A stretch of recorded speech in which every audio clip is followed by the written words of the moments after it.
Εγώ θέλω να παραμείνει το γένος των Ελλήνων, το έθνος των Ελλήνων όρθιο. Να παραμείνουν οι Έλληνες τα επόμενα χρόνια. Δεν θέλω Ισλάμ και Αχμέτ για ένα και μόνο λόγο. Ότι δεν μπορούμε να συμβιώσουμε με αυτούς, παιδιά. Καταλάβετε το. Το μείζον πρόβλημα της χώρας είναι το δημογραφικό. Δεν γεννάμε.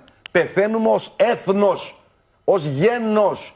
Και κανείς δεν ασχολείται. Αυτό με ενοχλεί. Άλλο αυτό τώρα όμως δεν είναι αυτό. Το ότι πάνε στα ελληνικά σχολεία αυτά τα παιδιά να μάθουν τη γλώσσα μας και τη δική μας τον πολιτισμό δεν είναι κακό. Μέγα παραλυθή και μέγα ψεύδος.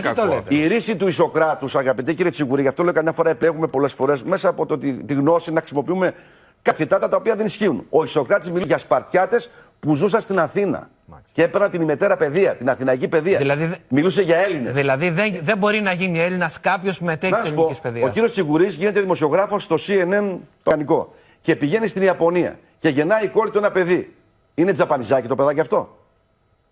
Τώρα δεν είναι. Τώρα, σας λέω, δεν είναι. Κάποιος, δεν είναι. Έχουμε Όχι, δεν μπορεί να είναι πάρα πολλούς. Όχι, ως Ιάπωνας, επειδή γεννήθηκε στην Ιαπωνία. Εγώ γεννήθηκα στη Γερμανία. Με ρωτάτε. Μισό λεπτό. Εγώ γεννήθηκα στη Γερμανία. Ναι.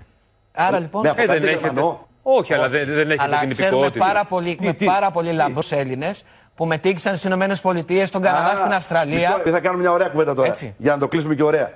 Πέστε μου, οι αυτόχθονες ηθαγενείς της Αμερικής, οι ντόπιοι, το γένος, οι Αμερικάνοι ποιοι ήτανε? Να σου πω εγώ, τα ελικόπτερα Απάτσι, οι Τσερόκοι τα ελικόπτερα, δηλαδή οι ηθαγενείς γίνανε ελικόπτερα και πολεμικά όπλα. Εξαφανίστηκαν οι ηθαγενείς. Όλοι οι ηθαγενείς οι γηγενείς. Αυτό θέλουμε για την Ελλάδα? Όχι. Εγώ θέλω να παραμείνει το γένος των Ελλήνων, το έθνος των Ελλήνων όρθιο. Να παραμείνουν οι Έλληνες τα επόμενα χρόνια. Δεν θέλω Ισλάμ και Αχμέτ για ένα και μόνο λόγο. Ότι δεν μπορούμε να συμβιώσουμε με αυτούς, παιδιά. Καταλάβετε το. Όπου πήγαν, γετοποιήθηκαν. Όπου ζουν, έχετε πάει Λονδίνο, έχω ζήσει Γερμανία, έχουν πάει Παρίσι. Δεν αφομοιώνονται, δεν θέλουν να αφομοιωθούν. Είστε χυμαρώδεις, πρέπει να κλείσουμε. Είναι η αλήθεια.